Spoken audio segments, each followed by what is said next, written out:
제가 사는 데가 아파트 18층이에요. 그리고 이제 차는 지하 1층에 있고 지하 2층에도 있을 때가 있는데, 가끔가다 실수하는 게 뭐냐면 밖에 나간다고 해도 차 키를 두고 나가는 적이 있어요. 그러면 다시 내려갔다가 다시 또 올라와서 차 키 들고 내려갔던 적이 있어요. 옛날에도 이런 경우가 있었어요. 고속도로 이제 타는 경우가 있어가지고 고속도로를 탔는데 타려고 하는데 지갑이 없는 거예요. 지갑을 빠뜨리고 온 거예요. 집에 다시 갔다가 또 지갑을 가져와가지고 이렇게 고속도로를 탄 적이 있습니다. 무슨 얘기하고자 하는 거냐면, 우리가 이런 게 있습니다. 너무 우리가 빨리 가는 것, 뭔가 돼야 된다는 것 때문에 우리가 조급해가지고 정말 중요한 것들을 빠뜨리고 가는 경우가 있다라는 거죠. 그러다 보면 그 중요한 것을 빠뜨린 것 때문에 내가 지금까지 한 것이 헛수고하고 다시 모든 걸 원점으로 돌아가야 되는 그런 어떤 불상사가 생길 수도 있다는 거죠. 근데 그게 우리가 일상생활에서만 있는 게 아니라 신앙에도 이런 게 있다는 것입니다. 신앙에, 우리가 신앙생활 하다 보면 어느새 우리가 신앙생활에 중요한 것들을 빠뜨리고 신앙생활함으로 인해서 그 신앙이 하나님께 인정받지 못하고 그 신앙이 축복을 받지 못하는 경우가 있다는 것입니다. 그래서 우리가 신앙생활을 우리가 잘한다라는 것은 무엇을 얘기하냐면, 결국 오늘 저와 여러분들 은혜 받은 이 세 가지를 되찾을 때의 신앙생활을 잘하는 것이다, 이렇게 저는 결론을 내고 주님이 또 이걸 강조하고 계시는 거죠.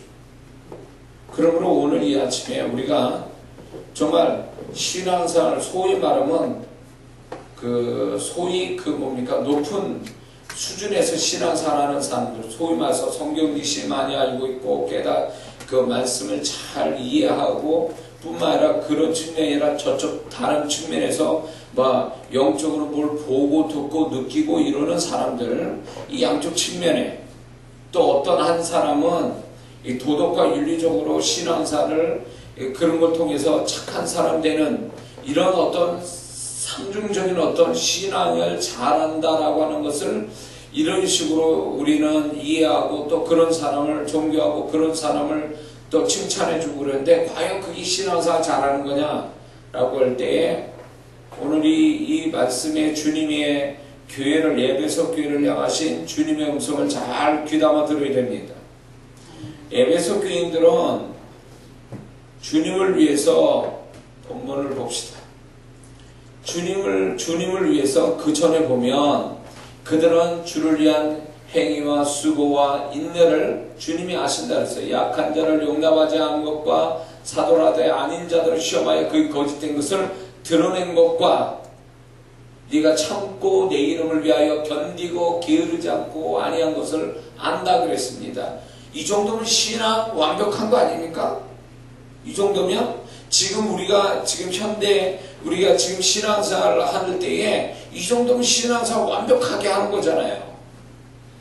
그런데 주님은 이거를 알아주시고 알아주셨어요. 그러나 알아주셨지만 칭찬은 하지는 않고 있는 것은 왜 그러냐면, 뒤에 구절이 이게 그 앞절보다 더 강력한 주님의 입장에서 주님의 관심이고 주님의 중요하게 여기신 것이기 때문에 그 앞절에 주를 위한 모든 수고가 있어도 칭찬받지 못할 원인은 여기 있었다는 거죠.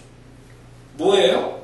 그들이 주님이 책망할 게 있는데 너희가 처음 사랑할 버렸느니라.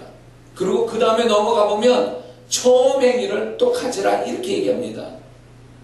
이것이 결국 이거를 너희들이 되찾지 않는 한 너는 그렇지 않으면 내가 너로 가서 내 촛대로 기다려서 옮긴다는 얘기는 너의 존재를 내가 인정하지 않을 뿐 아니라 내가 너의 존재에 대해서 책임질 수 없다라는 얘기예요. 무서운 말씀입니다. 왜? 완벽하게 우리가 볼 때 신앙생활 잘한 사람인데 왜 이 사람이, 이 교회가, 에베소 교회가 왜 주님의 이런 책망 책망을 들어야 되는가? 그 앞전에 다양한 주를 위한 수고가 처음 사랑과 처음 행위를 가지지 못한 것만큼 더 안 되는 거라는 걸 주님은 얘기해 주고 계시는 거죠. 지금 현재의 신앙이 굉장히 여러 모습으로 자라고 있는 그게 주님의 칭찬 1순위 있어요. 그러나 칭찬은 받는 것만큼 그 칭찬 이상으로 책망이 2가지가 나오는 겁니다. 처음 사랑과 처음 행위. 이거는 결국 무엇을 얘기하냐면 주님께서 과연 이 사람들에게 에베소 교회에게 있어서 너희들이 되찾아야 할 것이 있는데 그게 처음 사랑과 처음 행위다. 그걸 얘기해 주고 계시는 거죠. 이 처음이라는 단어가 얼마나 어떻게 보면 순수하게 느껴지고 이 처음이라는 단어가 굉장히 진실하게 느껴지는 단어입니다. 우리는 모두가 처음이었을 때가 있어요. 모든 것의 시작에 빨리 앉아줘. 빨리 앉아. 이렇게 와가지고. 자, 모든 것의 처음이라는 것은 굉장히 뭔지 모르게 두렵고 떨리고 그리고 진실하고 순수하고 이런 것이 처음이라는 단어하고 연결이 될 겁니다. 그런데 우리 그런 모습들이 지금 에베소 교인들한테는 안 보인다는 거예요. 처음 사랑과 처음 행위를 가지는 얘기는 네가 처음에 가졌던 그런 어떤 내적인 자세, 어떤 그런 겸손하고 순수하고 진실하고 두렵고 떨리고 이런 마음들이 없이 신앙생활하고 있다는 거죠. 뭔가 익숙해져 간 겁니다. 뭔가 익숙해져서 모은 시간 능숙해져 갔어요. 그건 좋아요. 스킬은 늘었지만 진실로 그것만큼의 어떤 주님이 말하는 내적인 자세는 없다라는 걸 얘기하는 거죠.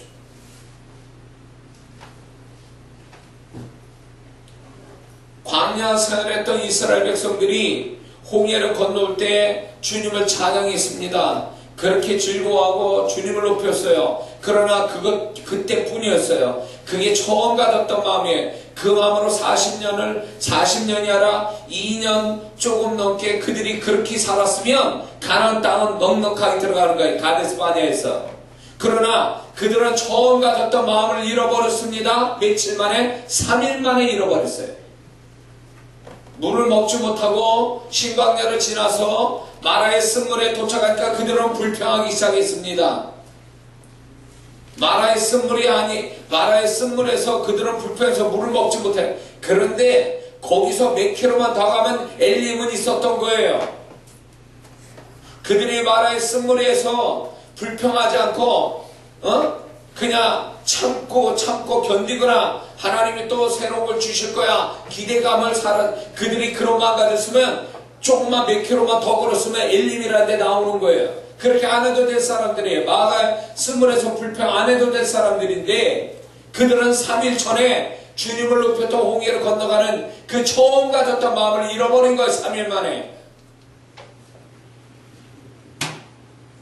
처음 사랑 처음 행위를 너희가 찾아라. 그렇지 않으면 네 촛대로 옮긴다. 이것이 무엇을 얘기하냐면 주님은 얼마나 처음 거를 귀히 여기고 처음의 태도를 얼마나 귀히 여기고 처음 가졌던 그 마음을 얼마나 귀히 여긴다는 것을 말씀해 주고 있는 거죠. 우리는 이걸 알아야 됩니다. 신앙생활에 점점 스킬이 늘어가는 그것이 진짜 신앙생활 잘하는 게 아니에요.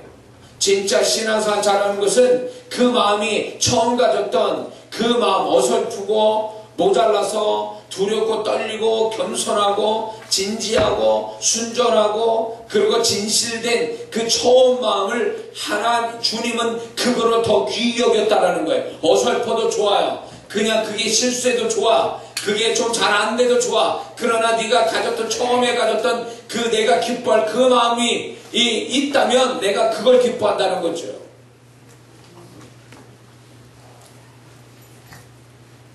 교회의 문제를 초신자가 일으킵니까? 교회에 이제 들어온 사람들이? 교회의 문제를 일으키는 사람들이 누구예요? 신앙사 오래 했다는 사람 아닙니까? 직분, 그래도 교회 안에서 어느 정도 영향력 있는 직분을 가졌다는 사람이 사고 치는 거 아니에요? 왜 그럴까요? 그분들이 처음부터 그런 사람들이었어요? 처음에 그 교회 들어왔을 때 그런 마음으로 들어왔겠냐 그 얘기예요. 처음 마음 버린 거예요. 처음 가졌던 순전했던 행위를 버린 거예요.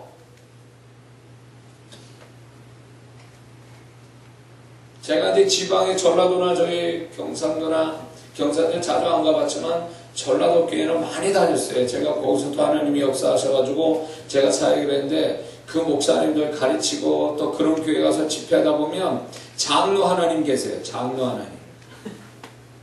교회마다 이 장로 하나님이 계셔가지고 이 장로 하나님 모시냐고 목사님이 죽을 맛이야죠. 뭣도 모르면서 사회에 나가면 아무것도 아닌 사람은 교회에서 완전히 하나님 노릇합니다. 그 장로님 아니면 뭣도 안 돼요. 응? 뭘 알고나 해야지. 모르면서 자기가 장로라는 것 때문에 교회를 완전히 그냥 막 좌지우지 흔드는 그런 분이 계신가 하면 이 권사님들 죄송하지만 여기 있는 분들은 안 그래. 권사 하나님도 있어요. 그 권사님 눈치 보느냐고. 그 권사님이 허락해야 모든 게 진행이 되는 거야 도대체. 권사 하나님. 아주 장로 하나님의 권사 하나님. 그 모시고 사는 목사님. 한심하게 그게 없어. 사회 나가면 아무것도 아닌 사람들. 교회 안에서는 그래. 근데 그분들이 처음부터 그런 사람이었을까요? 하나님을 두려워하지 않아요. 그런 분들은요. 자기 생각하고 틀리면 목사님도 쫓아낼 수 있어요. 자기하고 서투르면 다 교회를 내쫓을 수 있는 사람들이에요. 처음부터 그런 사람이었습니까? 어느 교회는 집사님 때는 정말 순전하게 신앙생활 잘해서 장로님 되니까 본색을 드러내기 시작하는 거예요. 그 장로님에서 교회에 쫓겨난 목사님이 제한테 왔었어요. 그래서 후회하는 거예요. 그분의 장로세였다는 거에 대해서. 차라리 그분의 집사에게 맞는 얘기인데 더 잘하시라고 장로 직분을 줬더니 그 장로 직분 가지고 그 목사님을 쫓아냈다 그 얘기예요.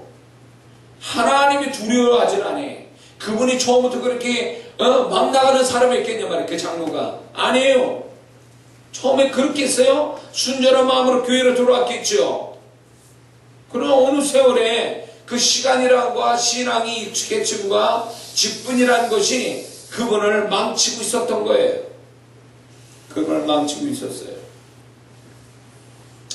그런 모습을 볼 때 차라리 저분은 집사님 되면 안 될 사람이 돼가지고 장로 되지 말아야 될 사람이 장로 돼가지고 그런 거 보면서 마음이 아픈 거예요. 처음부터 그런 분은 아니었죠. 가룟 유다가 언제부터 가룟 유다였겠습니까?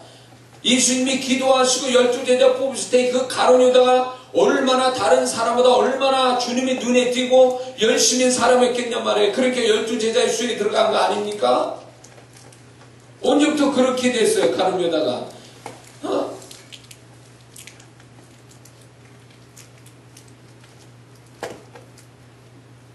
디모데후서 보면 바울이 그렇게 아주 그냥 냉정하게 얘기하는 교회 안에 후메네와 알렉산더라는 교회 직분자를 아주 두고두고 얘기합니다. 그는 믿음에 파산한 자가 그들을 마귀에 넘겨도 할 만큼의 악랄한 교회 안에 직분자였단 말이에요. 근데 그 사람들이 처음부터 그렇겠냐 그 얘기예요. 모든 게 뭐가 문제일까? 이 다양한 사람들의 문제가 뭘까요? 그들은 처음 마음을 버렸어요. 처음 마음을 잃어버린 거예요. 잃어버린 게 아니라 스스로 버린 거지. 응? 하나님이 제가 이 사역으로 열심을 낼 때마다 늘 주님의 음성을 듣는 사람이 꼭 그 가운데 늘 있었어요. 몇 분들이. 그러면서 그분들이 나한테 와서 진지하게 저를 아끼는 마음으로 꼭 해준 동일한 말이 있었어요. 하나님이 말씀합니다. 목사님 조심 버리지 말라고 말씀합니다. 딱 이 얘기를 하는데 뒤통수 한 대만. 그게 꼭 짠 것처럼 이 집회 가면 또 그분이 저 집회 가면 또 딴 분이 또 그 얘기하고 섬찟한 거예요. 응? 너 처음 마음을 버리지 마라. 근데 어느새 저도 이렇게 보면은 이 죄성이 드러나서 처음에는 주님 위해서 죽고 살고 어쩌고 제가 그렇게 신앙 고백하다 어느 생각에 보면서 그 애를 부리고 있고 자꾸 인간적인 생각들이 막 들어와 있고 처음에 했던 그 순전한 마음은 어디 간 데 없고 자꾸 무엇인가 내가 더 마음속에 요구하는 것들이 자꾸 생기고 이럴 때마다 나도 변질되는구나. 이제 나도 변질되어 가고 있구나. 처음 마음을 점점 버리고 있구나. 이런 생각이 듭니다. 정말 영혼을 정말 주님이 그 영혼을 나한테 붙였다 생각하고 죽게 아니면 살기로 밤새도록 사역했던 그 시간들이 있었는데 어느샌가 나는 그 열정은 사라지고 가슴은 없고 머리로만 사역하고 있는 내 모습 볼 때 나는 변질됐구나. 나는 처음 마음과 처음 사랑을 버렸구나. 처음 행위를 내가 버리고 사는구나. 막 이럴 때마다 정말 진짜 이건 아니다 싶은 거죠. 많은 그리스도인들이 스킬은 늘어가고 지식도 늘어가고 체험도 늘어가는데 정작 처음 가졌던 하나님이 보실 때 그렇게 이뻐했던 순전하고 진실하고 겸손하고 이런 마음들은 없다 그 얘기예요. 네?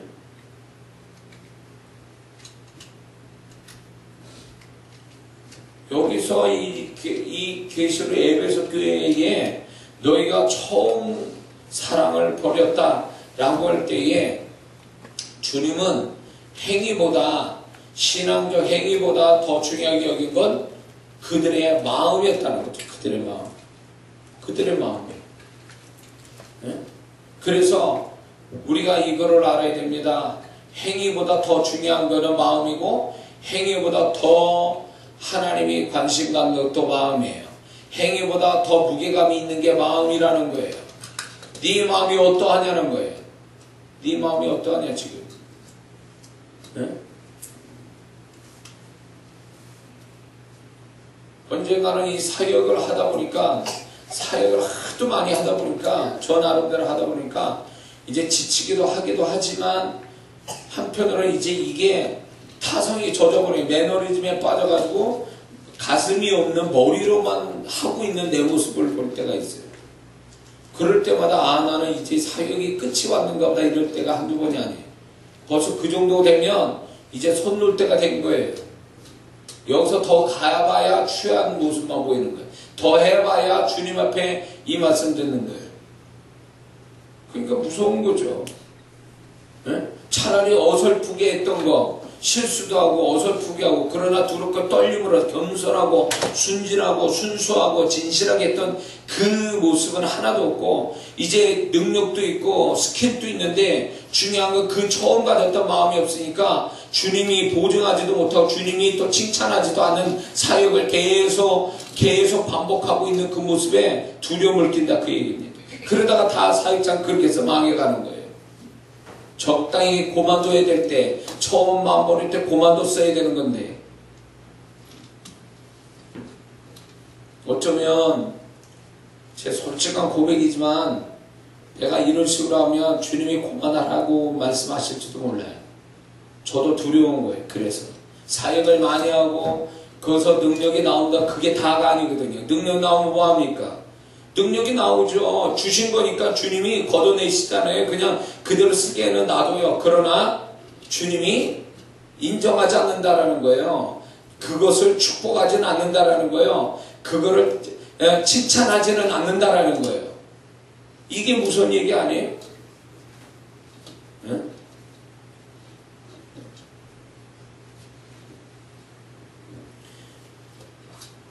그래서 우리 신앙사를 우리가 지금 신앙사 몇 년짜리입니까?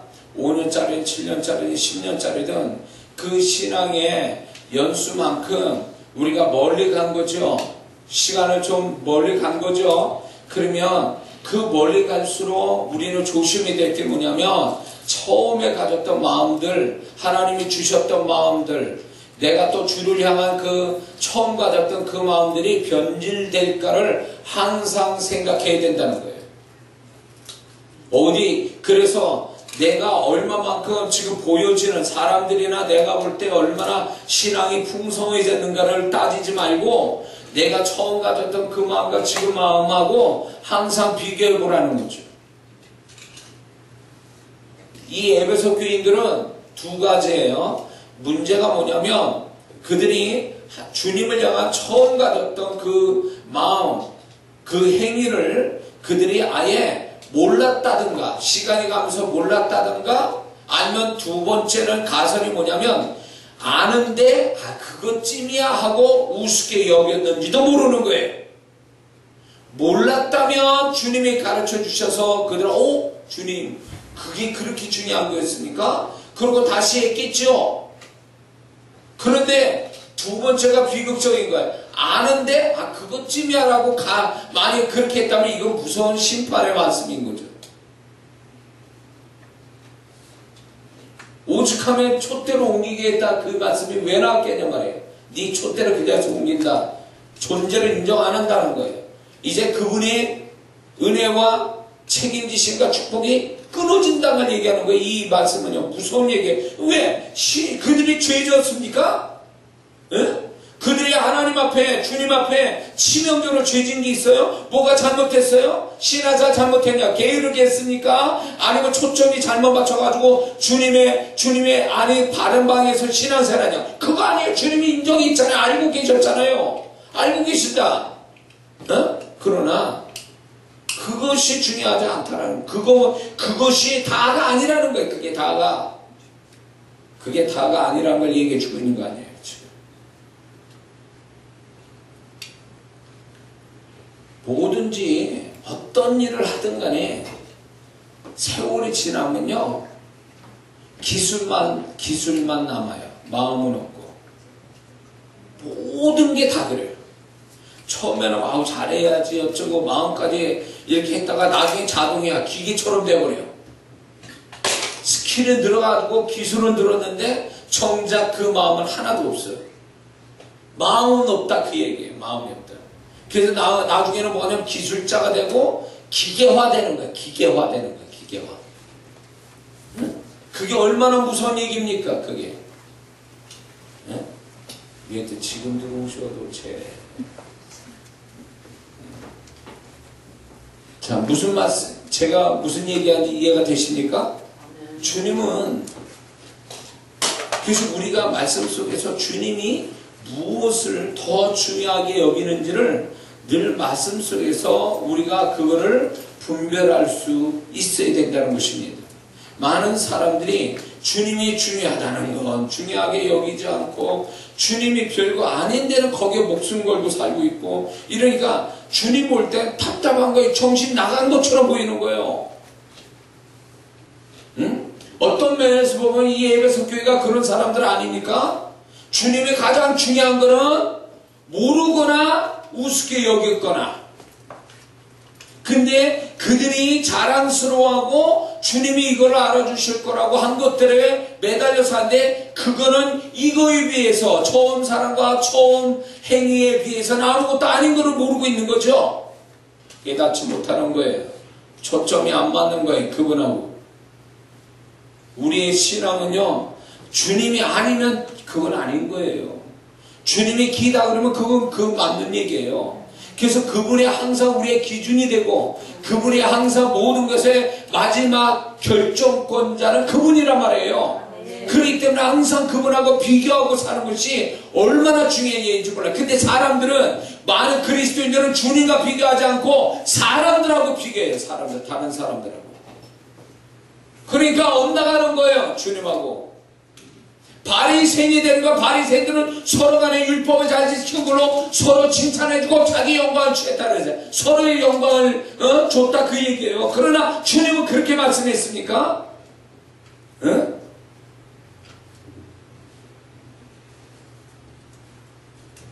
마태복음 23장에서도 주님이 바리새인들에 대해서 그들의 속에 대해서 속을 보면서 말씀하고 계셨잖아요. 그럴 때 주님께서 그들의 율법의 행위가 잘못됐다는 건 지적은 안 하시잖아요. 그러나 그들이 율법을 완벽하게 행한 것만큼 그 마음이 따라가지지 않고 반대의 잘못된 마음을 가지고서 신랄하게 그들을 책망하고 계셨잖아요. 이게 주님의 판단이에요. 근데 그들은 주님의 판단을 우습게 여기는 거예요. 자기네끼리 칭찬해주고 서로의 영광을 취하다 보니까 자기네들이 잘한 걸로 알고 있는 거예요. 그러나 주님은 그게 아니다라는 거예요. 그게 네가 잘하는 게 아니다라는 거예요. 너희들의 마음이 행위만큼 정결하지 못하고 완벽하지 않으면 너희들은 책만 들을 수밖에 없다. 너희들의 율법을 지키는 의도 아무 소용이 없다. 하나님 앞에 그 얘기 아니에요.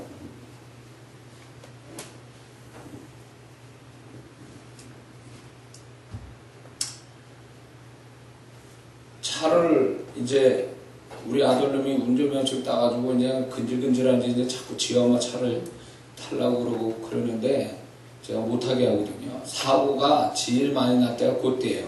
운전면허 타고 뭐 감각이 좀 있을 때 뭐 운전하고 싶은 거죠. 그때 사고가 제일 많이 쳐요. 그리고 운전하는 한 1년간 한 1년쯤이 사고를 제일 많이 칩니다. 왜냐면 좀 운전 좀 한다는 거죠. 에? 처음 마음이 없어. 두렵고 떨리는 마음이 없고 좀 하는데 그러다 사고 치는 거죠. 에? 그러니까 우리 신앙도 그런 거예요. 좀 한다 그러니까 이제 처음 마음을 버리고 사는 거죠.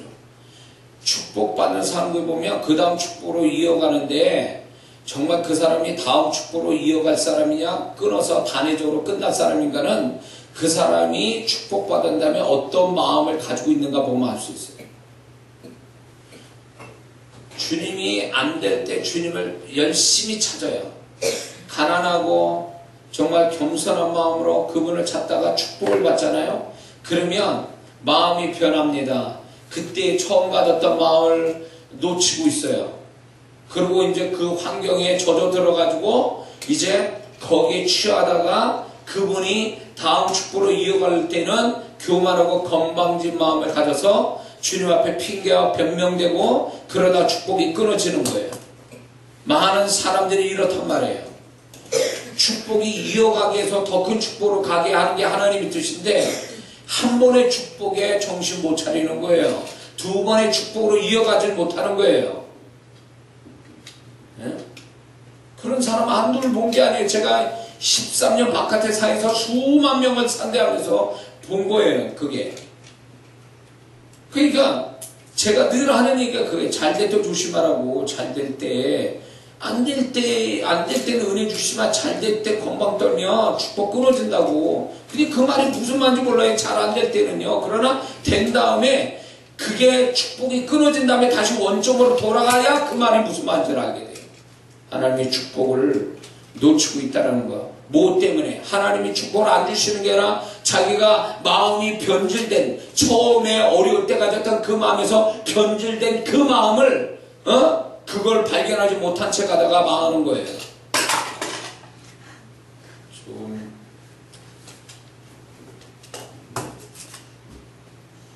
자, 그렇기 때문에 우리가 처음 마음을 갖는다는 건 굉장히 중요한 얘기입니다.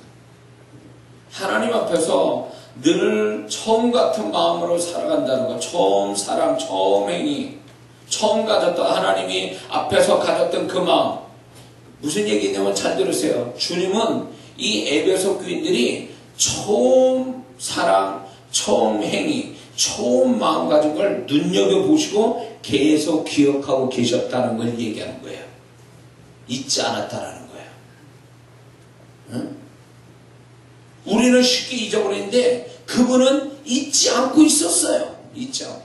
계속 잊지 않고 그들의 마음이 그 처음에 가졌던 마음과 그 후의 마음이 얼마나 달라졌는지를 이미 다 보고 계시고 알고 계셨다 그 얘기예요. 그 얘기는 주님이 얼마나 그 처음 마음, 처음 사랑을 얼마나 귀히 여겼는가, 얼마나 귀히 여기면 잊어버리지 않고 계속 기억하고 계셨는가를 알 수 있는 거죠.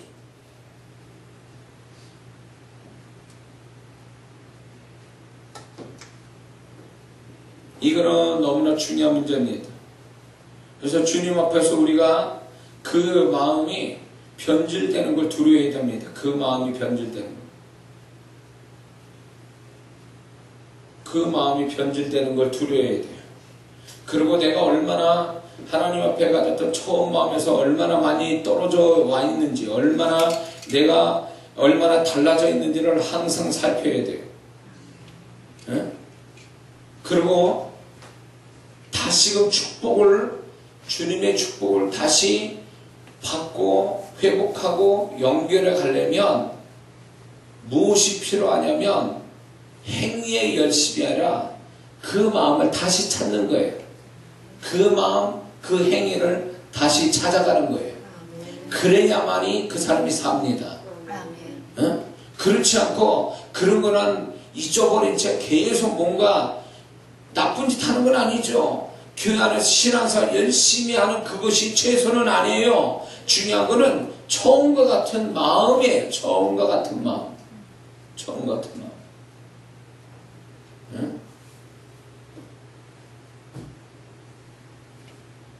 처음에 가졌던 겸손하고 순전한 마음, 처음과 가졌던 그 두려워했던 마음들, 이런 것들이 회복되어야 된다는 거죠. 그것이 주님이 기뻐한 마음이었으니까 그거를 우리가 가지고 간다는 것이 그분의 바람이 거기에 있다는 거죠.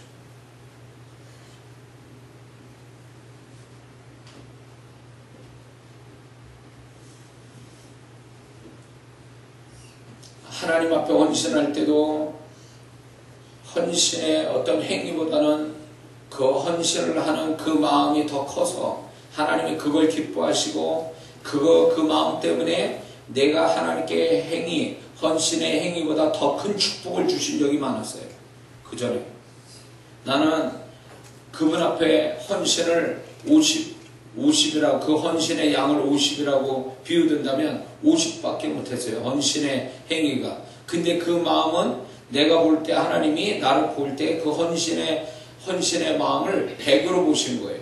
그래서 내가 헌신한 거 50밖에 안 되는데 그분이 나를 축복할 때는 마음을 보시고 100으로 축복하신 거죠. 50으로 축복을 해줘야 되는데 헌신의 마음이 100이니까 그 마음을 보시고 축복을 100으로 주셨다 이거예요. 그런데 세월이 가면 갈수록 이제 마음은 소멸됩니다. 그런 처음 주님에 향하여 드려진 마음은 없고 이제 어떤 헌신에 내가 행위만 앞세우는 거죠. 행위는 전에보다 더 많이 해서 100으로 하나님께 헌신했지만, 근데 불행하게 그 마음은 그러면 200이 돼야 되는데, 그 헌신의 마음은 200이 되는데 갈수록 줄어가지고 그게 나중에 헌신의 마음은 10밖에 안 돼. 그러면 결국 그 사람의 축복은 10으로 나타날 수밖에 없어요. 뭘 기준 삼고 있는 거예요, 주님? 그 마음을 기준 삼고 있는 거죠. 그래서 여러분들 이런 경험 해봤습니까? 나는 하나님께 별거 한 거 없는데 나는 왜 이렇게 많이 축복을 그분이 해주시지? 근거가 원인 없이 결과는 없어요. 원인이 있기 때문에 결과가 있는 거예요. 내가 한 거는 별거 없는데 그렇게 왜 많이 그렇게 나를 축복하실까 할 때 하나님이 그 마음, 헌신하는 그 마음의 감동을 받으셔서 생각지 않는 축복을 주시는 것 뿐이에요.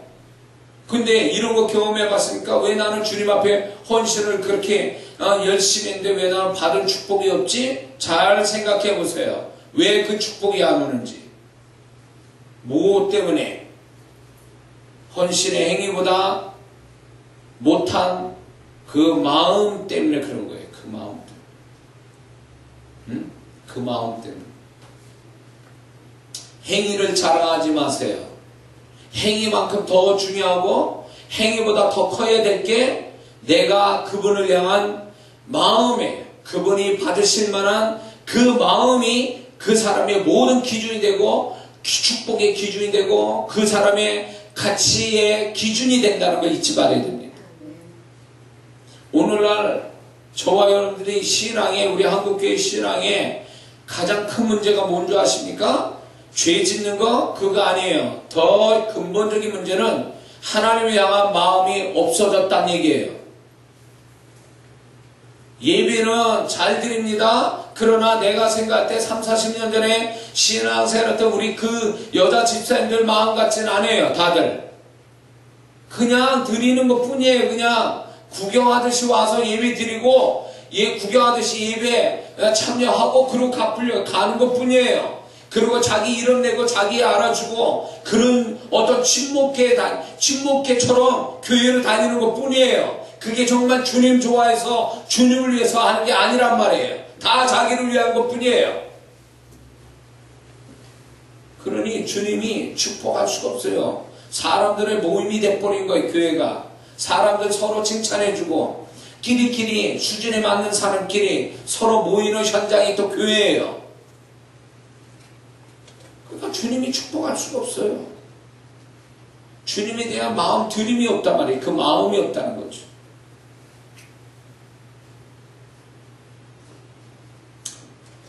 구원을 받으면 주님이 그 마음을 녹여주시고 부드럽게 하시고 그리고 주님을 향한 어떤 순전한 마음을 가지고 섬기도록 그 마음을 이렇게 변화시켜 주세요. 근데 성령님은 계속 그 마음에서 역사하고 있는데 어느 순간부터가 자기가 고의적으로 마음 없이 신앙생활하기로 작정하는 그때부터 성령님이 제한을 받는 거예요. 우리 심령 안에서. 그래서 성령님이 역사를 못 하시는 거예요. 왜? 자기가 그 마음 가지고 막 살려고 몸부림쳐야 성령이 더 역사할 텐데 어느 순간부터가 이제 마음 없는 신앙생활이 스스로 아주 그런 거를 작정하고 그렇게 가버리는 거죠. 그러니까 역사를 못 하시는 거예요. 우리 이제 김혜명 성도님, 여기서 김성남 성도님이 여기서 신앙생활 제일 어리거든요. 시작하신 지 얼마 안 됐는데 지금 이 설교 잘 들으셔야 돼요. 세월이 어느 정도만 지나가면 지금 이 말이 무슨 말인지 이해가 될 수도 있어요. 왜냐면 인간은 타락해서 언젠가는 주님을 향한 그 순전한 마음들이 점점점 뭔가 이렇게 합리화시키고 핑계와 변명이 덮여지면 이제 그 마음은 사라지고 오로지 그냥 행위만 있을 뿐이야. 그냥 직분에 맞춰서 아니면 내가 신앙생활 어떤 연수가 더 갈수록 이제 그거 가지고 신앙생활 하지 정말 지금같이 이렇게 순전한 마음으로 신앙생활을 못할 수도 안 할 수도 있는 때가 올지도 몰라요. 조심하셔야 돼요. 지금 그 마음을 항상 하고 계셔야 돼요. 두 사람 변치 않는 그 마음, 그 하나님이 기뻐할 그 마음으로 해야 돼요. 이 자꾸 주님 앞에 소중한 그 주님이 받으실 만한 10년 가지고 가는 게 아니라 자꾸 계산 들어가고 상황 따지고 있고 직분 의식하고 뭐 이런저런 걸 가지고 신앙생활하니까 이건 마음이 없어. 다른 걸로 그 사람 신앙을 이끌어갈 뿐이지 정말 그 주님을 향한 그 마음으로 신앙을 이끌어가는 게 아니라는 거예요. 그러니까 이미 그 신앙은 벌써 주님이 축복을 못하게 지금 진행되고 있다는 거죠. 무엇이 당신의 신앙을 움직이게 합니까? 이 질문에 서로 여러분이 대답을 해야 돼요. 나는 무엇이 나의 신앙을 움직이게 하는가? 상황? 직분? 아니면 이 합리적인 어떤 생각? 계산? 이런 걸로 움직여지고 있습니까? 아니면 내가 주를 향한 그 마음 때문에 내가 그 마음 하나 가지고 다른 거 다 신앙사인데 제한을 받고 어려운 것도 다 뚫고 정말 신앙사를 할 수 있는 사람이냐 이거예요. 그 마음 하나 가지고 그게 신앙이 유지가 되냐 그 얘기예요. 그럼 그 사람은 잘하는 사람이에요. 그 어떤 사람은요 다 조건이 좋아. 근데도 안 해. 왜 그럴까요? 마음이 빠졌잖아요. 마음이 하나님이 향한 마음이 없으니까 자꾸 신앙생활 잘할 수 있는 조건 속에서도 안 하잖아요. 이 핑계 저 핑계 대고 마음이 없는 거예요. 그거는 마음이 없는 걸 어쩌라는 거예요. 하나님이 그렇게 모든 신앙 잘할 수 있도록 환경을 밀어넣어줘도 안 하는 사람들인데 마음이 없으니까. 근데 어떤 사람은 그런 상황이나 환경이 조성되지 않아도 오로지 주님을 향한 처음 가졌던 그 마음으로 밀고 들어가는 거죠. 그걸 뚫고 나가는 거죠. 그 사람이 정말 주님 앞에 상 받을 자고 그 사람이 정말 하나님의 사랑과 축복을 받을 자격이 있는 사람이죠. 아직도 뭔가 합리화시키고 핑계와 변명이 앞서고 계산이 앞선다면 그건 신앙이라 볼 수가 없는 거예요. 신앙이 뭐 조건 좋아야 신앙사랍니까? 그걸 다 이겨낼 수 있는 주를 향한 그 마음 하나면 다 이겨낼 수 있는 것을 그 마음이 없다는 걸 왜 인정 안 하냐 말이에요. 그 마음이 없는 것에 대하여 우리가 그걸 치명적으로 내가 신앙생활 뭐 잘못하고 있다는 걸 왜 인정 안 하냐 말이에요. 그래서 그걸 인정 안 하고 이게 없어서 이게 안 돼서 저게 힘들어서 어쩌고저쩌고 이렇게 신앙생활 못한다고요? 그거는 진짜 그 실상을 모르는 거예요. 그 진짜 실상은 뭐예요? 그 주님을 향한 뜨거운 처음 가졌던 그 열정과 그 순전한 마음이 없으니까 안 되는 것 뿐이지. 동의하십니까? 네. 그러므로 우리가 되찾아야 될 거는 처음 마음, 무엇이든 처음 마음, 그걸 우리가 찾아야 됩니다. 두 번째 우리가 찾아야 될 거는 기본이에요. 기본을 되찾아야 됩니다. 기본을 되찾아야 돼. 지금 뭡니까? 저기 지금 우리 여기 보면은 그 롯데 월드 새로 짓고 있는 거기에 그 정도 높이면 기초가 얼마나 튼튼해야 된다는 걸 우리는 상식적으로 알고 있죠. 기초가 튼튼해야 근본을 쓰는 겁니다. 그것처럼 우리 신앙이 있어서 기본이라는 게 있어요. 기본에 약하면 그 사람 신앙은 전체로 다 흔들릴 수밖에 없어요. 신앙의 기본에 강해야 돼요. 운동선수가 시합을 해서 금메달 딴 사람 누구냐? 기본이 강한 선수가 금메달을 따는 거예요. 기본이 강해야 돼. 그래서 그 뭡니까? 시합에 전 스타가 되고 정말 금메달 따는 친구들은 매일매일 기본적 훈련이 있어요. 그거에 굉장히 충실하게 합니다.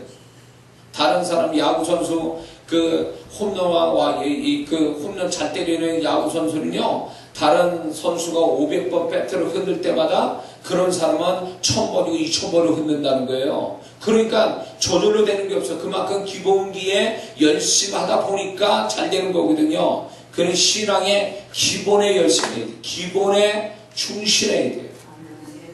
주일도 안 지키는 사람이 11조도 안 하는 사람이 무슨 신앙사를 유지하겠습니까?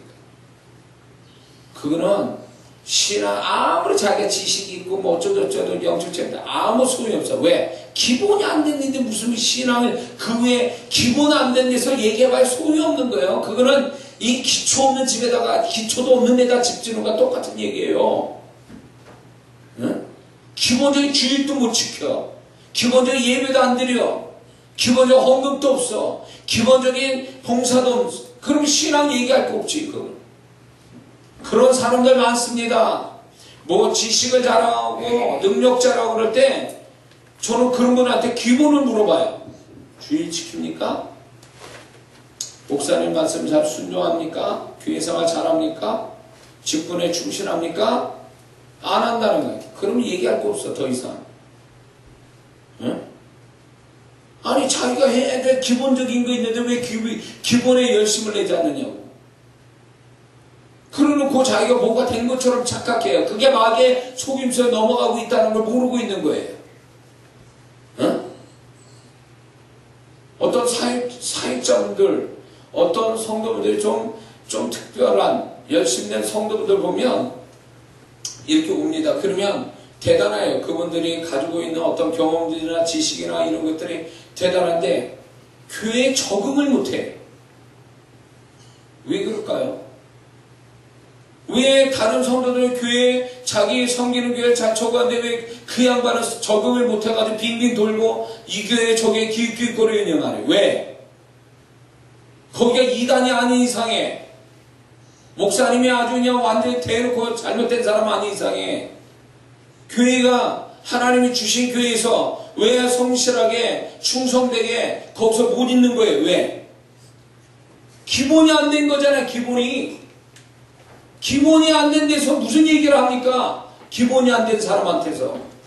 사람이라는 게 제가 이래요. 우리 사람 관계가 발전하려면요, 제일 중요한 건 기본적인 관계가 이게 되어 있으면 그 관계는 유지가 되고 발전할 수 있어요. 근데 기본이 안 된 관계는요, 더 말할 것수 없어요. 그거는 관계를 끊어버려야 돼요. 기본이 안 된 관계는.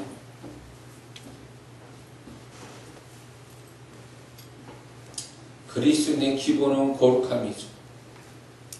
그렇죠? 그리스도인의 기본은 또 기도 아닙니까? 또 말씀에 순종하는 거 아니에요? 이거 말할 것도 없어요. 그리스도인의 기본은 주님과의 소통이에요. 이게 기본이에요. 기본에 강한 성도가 되어야 돼요. 그러면 신앙의 발전은 금방금방 발전할 수 있어요. 왜 신앙생활이 발전이 안 된 줄 아세요? 기본이 약해서 그래요. 제가 비유로들 한번 몇 번 제가 말씀드렸지만, 제가 학생 때, 그때 제가 학생 때는 탁구가 유행했어요. 근데 이제 탁구를 치는데, 이게 탁구 잘 치는 분한테 기본기부터 배운 게 아니라 마구잡이로 배웠어요. 게임에 이기려고 마구잡이로 배우다 보니까 일 때도 있고 질 때도 있고 막 이러는데, 세월이 그래서 탁구를 많이 쳤어요. 쳤는데도 실력이 안 늘어. 왜? 기본기에 열심을 내지 않아서 그래요. 기본 폼을 배우지 않는 거예요.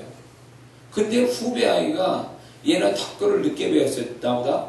근데 얘하고 처음에 게임이 안 되는데 나중에 되니까 1년쯤 지나니까 내가 걔를 못 이기는 거예요. 왜 그런가 했더니 걔는 탁구 잘 치는 친구한테 매일 그 기본을 배운 거예요. 기본 폼을. 그러니까 실력이 늘기 시작하는 거예요. 그래서 제가 그때 깨달은 게 뭐냐면, 기본 자세가, 기본 폼을 못 배우면 실력이 안 느는구나. 기본기에 강해야 되는구나. 그걸 제가 깨달았게 돼요. 하나님이 각자의 신앙에 기본이라는 게 있어요. 기본적인 거, 기초적인 거. 여기에 충실하지 못하면 하나님, 그거는 불안하고 뭔가 안정감도 없고, 그 사람은 축복을 받을 수가 없어요. 기본이 없기 때문에. 하나님은, 기본이 없는 성도한테 축복을 주실 것 같습니까? 인정 못합니다. 그 사람을 하나님이 신뢰할 수가 없어요. 기본이 안 된 사람한테는. 생각해보세요. 사람 관계에서 기본이 안 됐어요. 약속 안 지켜, 거짓말해, 돈 빌려가고 돈 안 갚아. 이건 기본이 없는 거죠. 이런 사람은 무슨 관계를 계속 유지합니까? 안 만나고 말지. 똑같아요. 믿질 못하는 거죠. 기본이 없는 사람한테. 하나님도 우리 바라볼 때 그런 거예요. 기본기가 튼튼해야 하나님이 나를 인정하고 신뢰하시는 거예요, 나를. 내가 기본이 약해버리면 하나님이 축복할 수가 없어요. 응? 제가 우리 청년, 그러니까 은정이한테는 미안한 얘기인데, 은정이가 들쑥날쑥해. 처음에 막 예배도 나오다 말다 늦어서 못 온다고, 늦게 잤다 그러서 못 오고, 헌금도 드린 날 있다, 없다가 힘들었다. 은정이가 그랬어요. 그렇게 누가 신앙을 지도해 준 사람이 없었는지 기본기가 없는 거예요. 그래서 제가 그 부분에 대해서 심각하게 얘기했어요. 너 그렇게 성실하지 못하고 하나님 앞에 기본적으로 해야 될 것에 성실하지 못하고 무슨 축복을 받겠냐. 너 기본에 성실했으면 좋겠다. 그랬더니 얘가 그 말을 듣고 지금까지 신앙생활을 아주 착실하게 잘합니다. 그러니까 얘가 깨닫기도 잘 깨닫고 하나님의 은혜도 잘 받고 축복도 잘 받더라고요. 응? 안정감 있게. 그전에는 막 들쑥날쑥하더니 지금 그런 게 없어졌어요. 왜? 기본이 분명하게 이렇게 하나님 앞에 기본적으로 해야 될 신앙의 자세에 성실하니까 그렇게 안정감 있게 하나님의 은혜를 받아가고 축복을 받아가더라, 그거예요. 그러니까 우리도 마찬가지. 하나님이 인정하시고 신뢰받는 사람이 되려면 기본에 강해야 돼요. 기본적인 신앙에. 응? 기본적인 신앙도 안 되는 사람한테는 은혜도 축복도 아무것도 없는 거예요. 그래서 우리는 항상 기본으로 돌아가야 돼. 기본. 항상 하나님이 기본을 원하는 가장 기초적인 것에 강한 모습을 보여야 그 사람이 하나님이 인정하고 축복하기에 넉넉한 사람이 된다, 그겁니다. 할렐루야. 기본만 잘해도 신앙생활 잘하는 거예요. 정말 잘하는 거예요. 이렇게 사람이 같이 이렇게 살다 보면요, 정말 그 사람하고 같이 모든 걸 나눌 수 있는 사람이다라는 거는 저는 그래요. 제가 사람 관계를 가질 때 보면 가장 상식적이고 기본적인 것만 봐요. 저도 그런 사람 되기를 바라고 또 상대방이 그러기를 바라요. 가장 상식적이고 가장 기본적인 사람이 되는 그 사람이 있으면요, 나머지는 그 사람이 실수하고 이런 건요 다 그냥 넘어가 줄 수 있어요. 왜? 사람이니까 그렇게 할 수 있거든요. 잘못할 수도 있고 실수도 할 수 있어요. 그건 넘어가 줄 수 있는데 기본이 안 된 상태에서 그래 버리면요, 이건 답이 안 나오더라고요. 이런 사람은 상식적이지 못하면 이 사람은 백날 관계를 가져봐야 맨날 싸움이나 나고 발전은 없어. 관계가. 이건 문제가 심각하죠. 하나님과 우리 관계가 더 성숙하고 더 깊어지기를 하나님께 원하는데, 그러려면 기본에 강해야 돼요. 기본 신앙에 강한 모습을 보여야 돼요. 그래야 그분과의 관계도 깊어지고 그분과의 더 수준 높은 관계를 맺고 살 수 있는 줄 믿습니다. 응?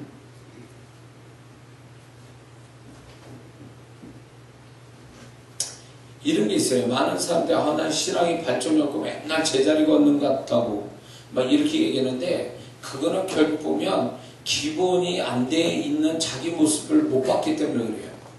기본만 제대로 돼 있으면 하나님은 기본적인 신앙에서 그 사람을 착실하게 세우고 가시거든요. 착실하게. 기본이 안 돼 있으니까 자꾸 발전 없고 계속 제자리 하는 것 같은 수평선으로 가는 거죠. 수직으로 가야 되는데.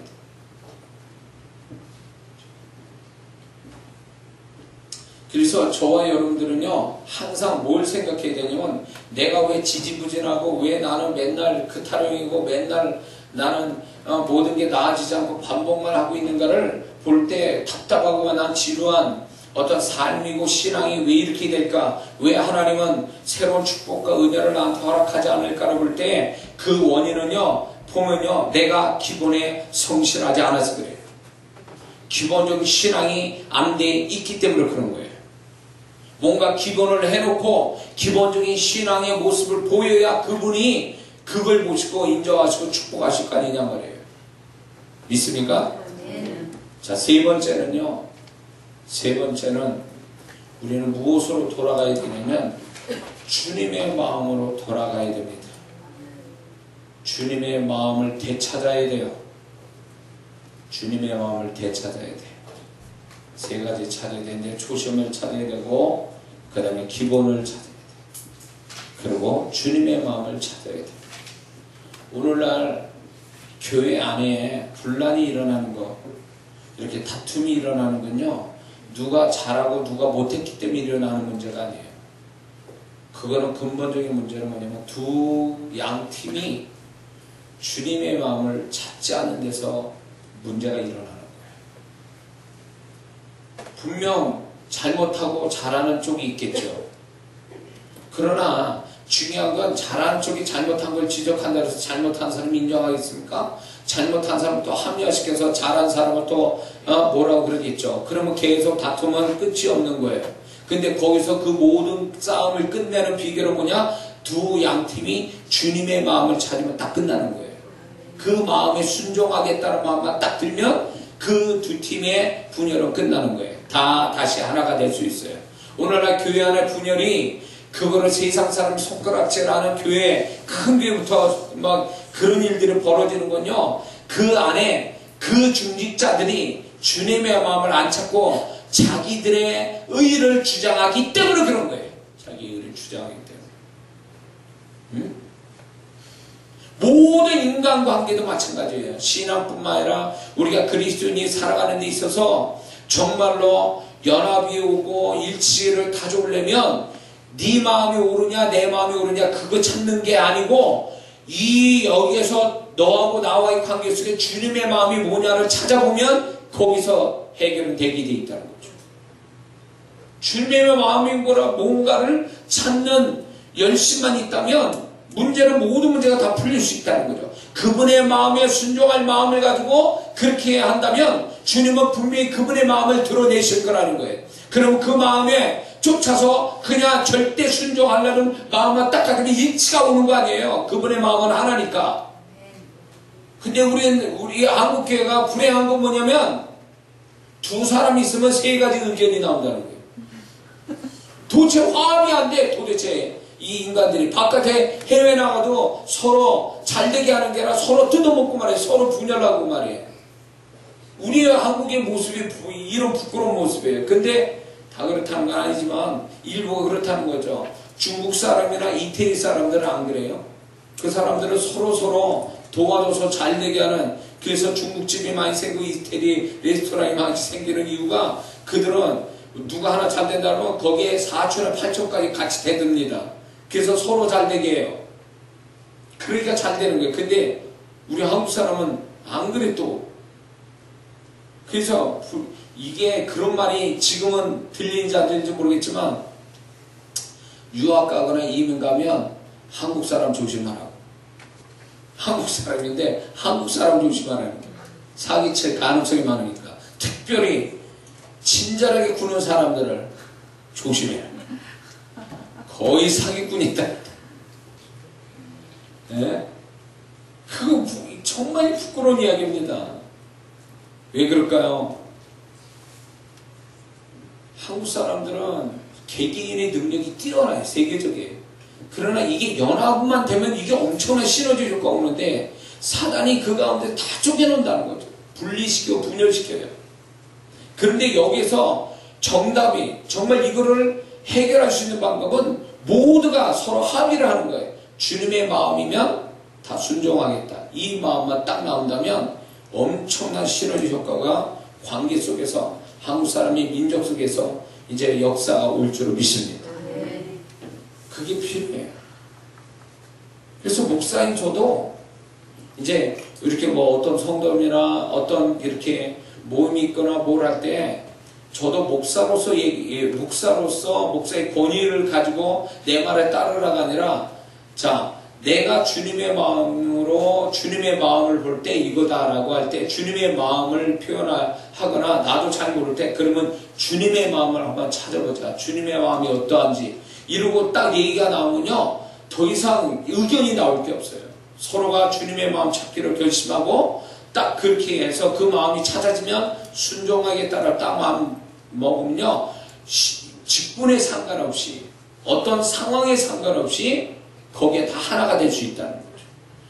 예수 그리스도로 통일되게 하셨다고 그랬습니다. 모든 유대인이나 이방인이 그리스도로 통일되게 하시기 위해서 갈라디아의 말씀처럼 우리를 통일되게 하셨단 말이에요. 하나 되게 하셨다는 거예요. 응?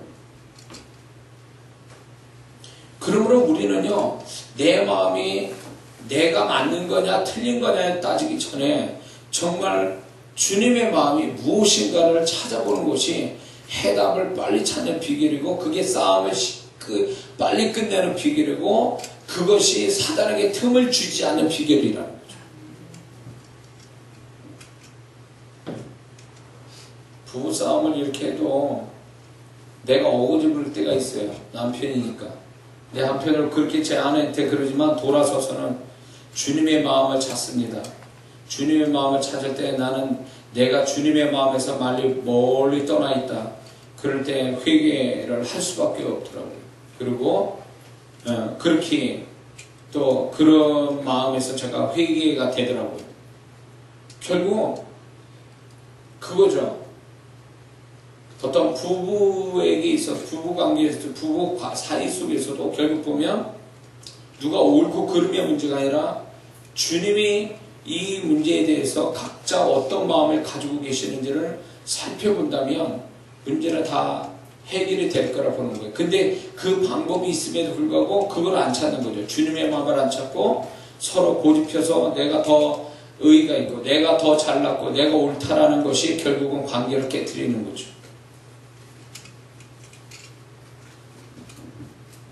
그래서 우리는 어떤 일을 해든 이런 겁니다. 관계 속이 아니라도 내가 무슨 일을 할 때에 주님의 마음이 이 일에 대해서 주님의 마음이 어떠한지를 먼저 찾아보는 것이 신앙생활 잘하는 비결입니다. 내 마음만 가지고 해서는 안 돼요. 많은 사람들이 주님의 마음보다 자기 마음을 더 앞세워요. 자기의 선한 마음을 더 앞세운다 그 얘기예요.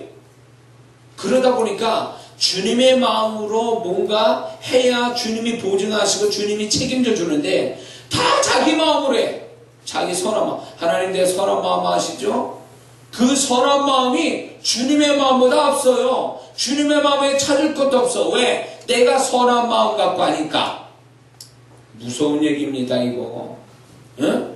자기가 선한 마음이면 다 무사 통과해요? 하나님이 그거에 그냥 바로 그냥 사인 내줄 것 같습니까? 많은 그리스도인들이 초신자는 자기 마음 선한 마음 가지고 할 때는 주님이 다 인정하실까? 이거에 축복하실까? 이러지만 신앙이 어느 정도 자라면요 주님은 그거 기뻐하지 않습니다. 응? 선한 마음 가지고 한다고 해서 주님 기뻐하지 않는 거예요. 주님은 그분의 마음 가지고 움직이는 자를 기뻐하시는 거예요. 다윗이 그분의 마음을 가지고 움직일 때에 그가 주님의 보호하심과 결국은 그분의 축복을 통해서 이스라엘 통합의 왕이 되는 거 아닙니까?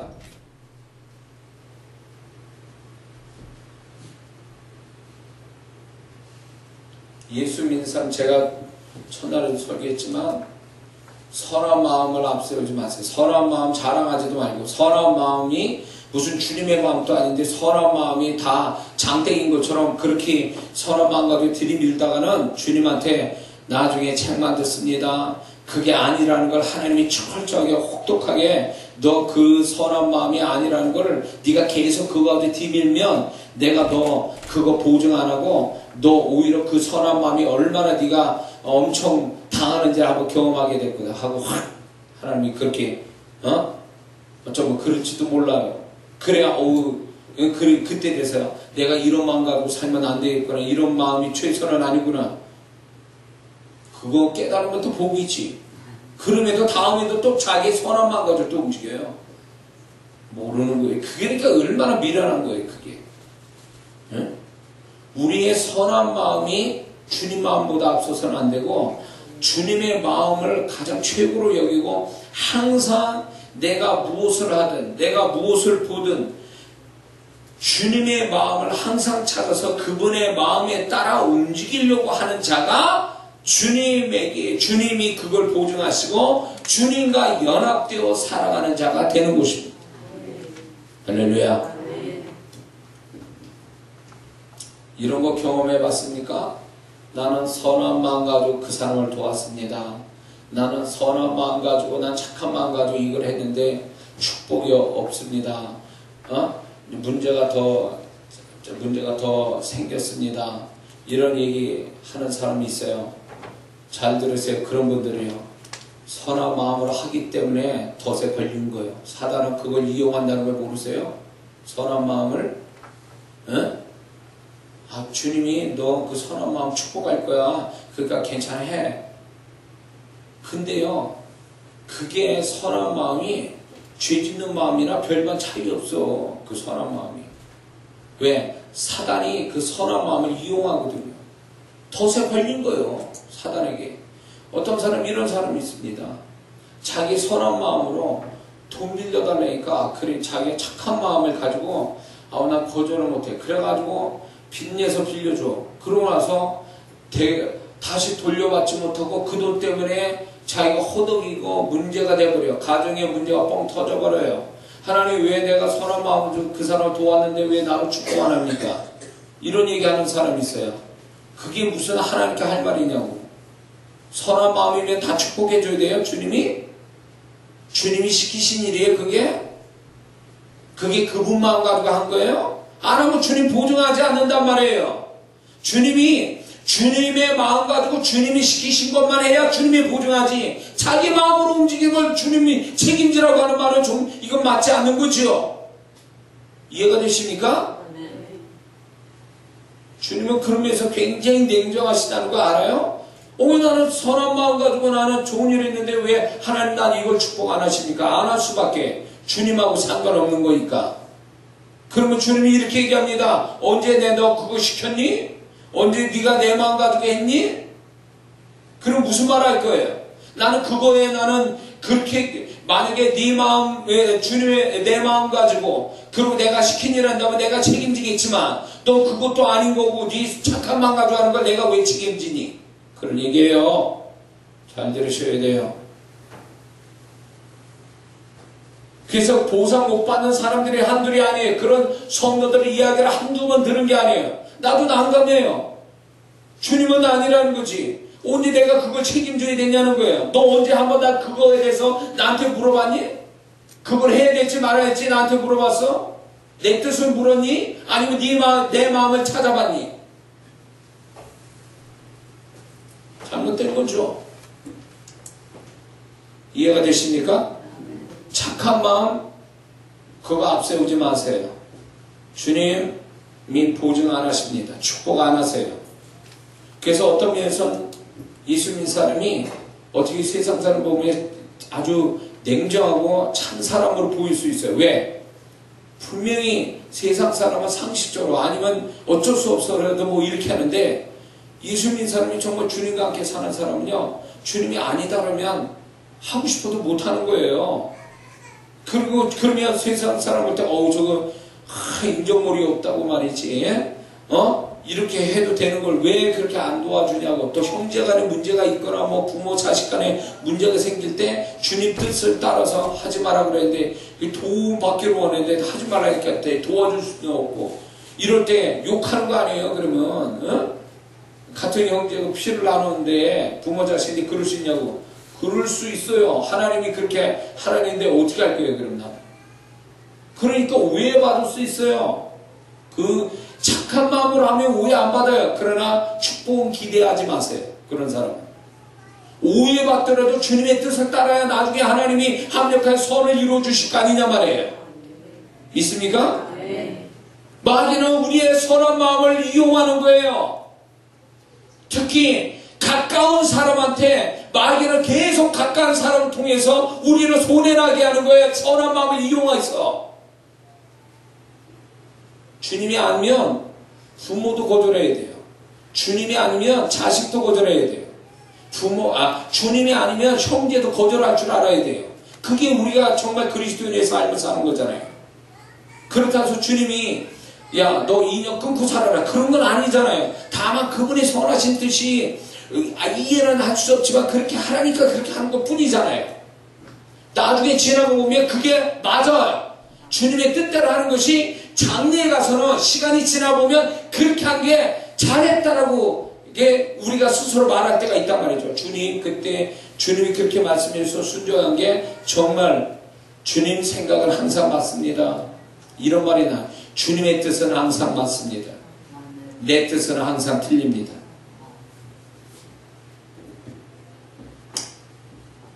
무슨 말씀을 전하는지 이해가 되십니까? 자, 우리는 이렇습니다. 많은 그리스도인들이 처음에는 자기 마음을 알아주길 바라고 신앙생활을, 다른 사람이 나 알아주길 바라고, 남이 나를 알아주면 좋겠다, 내 마음을 알아줬으면 좋겠다. 내가 볼 땐 그건 가장 어린 신앙 같아요. 제가 나이 먹으니까 자꾸 그렇게 돼가는 느낌이 들어서 나도 속상해. 저는 남이 알아주든 안 알아주든 난 그냥 꿋꿋하게 내 주신 그거 하나님 주신 일을 열심히 했는데 지금은 안 알아주면 괜히 마음이 서운해. 가까운 사람 내 아내가 그걸 안 알아주면 괜히 또 서운해. 막 그냥 맥이 빠지고. 가만 보면 나도 이게 너무 육신적으로 돌아가는 거냐, 아니면 나이 때문에 마음이 약해진 거냐, 뭐 이런저런 생각이 막 듭니다. 근데 그게 초보의 신앙이에요. 사실은 남이 나 알아주길 바라고 하는 겁니다. 그러나 이제 나중에 신앙이 좀 자라면요, 남이 나 알아주는 거 별로 그렇게 중요하게 여기지 않고 삽니다. 그러면서 좀 신앙이 발전하면 남을 알아주는 신앙으로 발전해요. 나보다는 남을 더 알아주는 그 신앙이 맞는 거예요. 남을 더 알아주는 거. 그런데 그 신앙 위가 뭔지 아세요? 이제 주님의 마음을 알아들이는 거예요.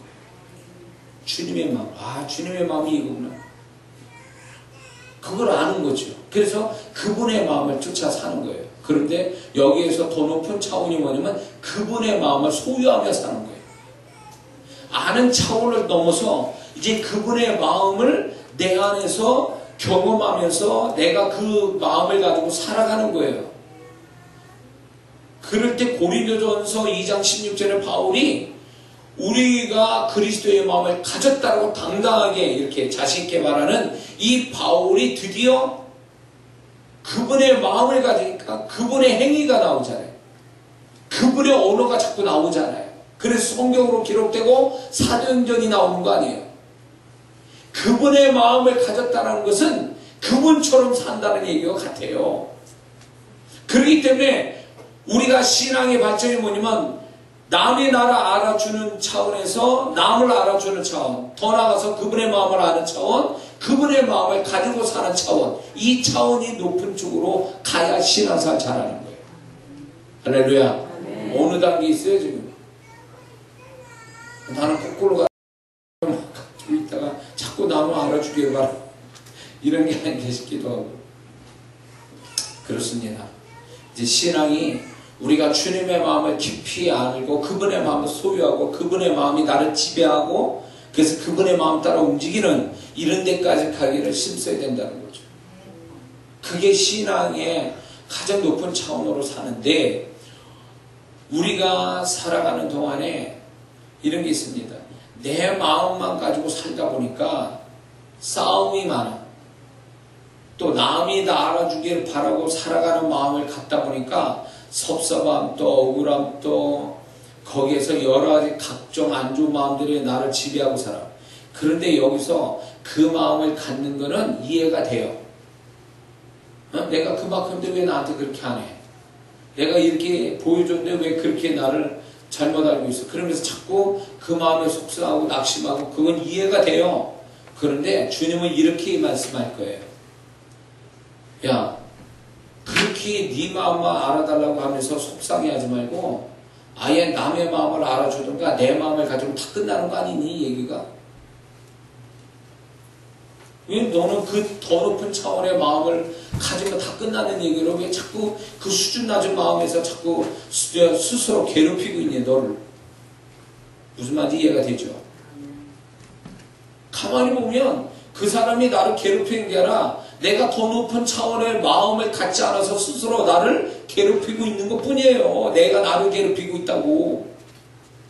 만약에 그 사람이 아무리 나한테 뭐라고 그래도 내가 더 높은 차원의 마음을 가지면 그거 아무것도 아닌 거잖아요. 믿습니까?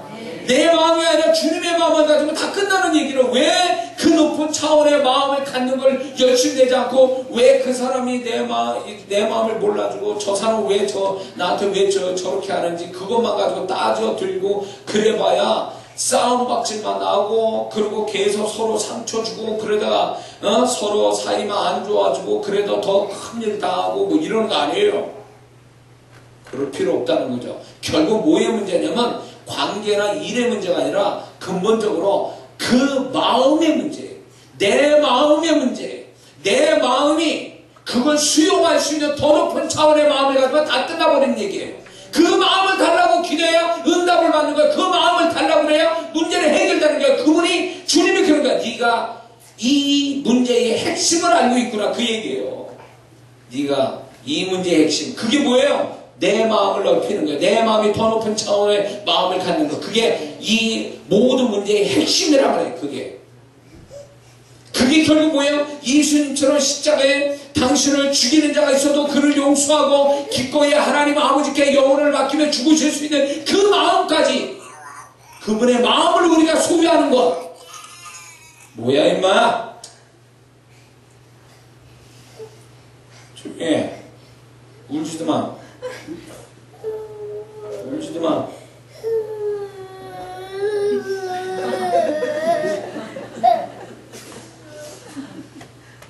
멀쩡하겠다. 이 설교 시간에.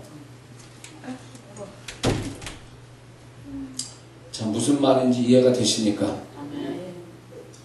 그래서 저도 뭐 제 아내하고 뭐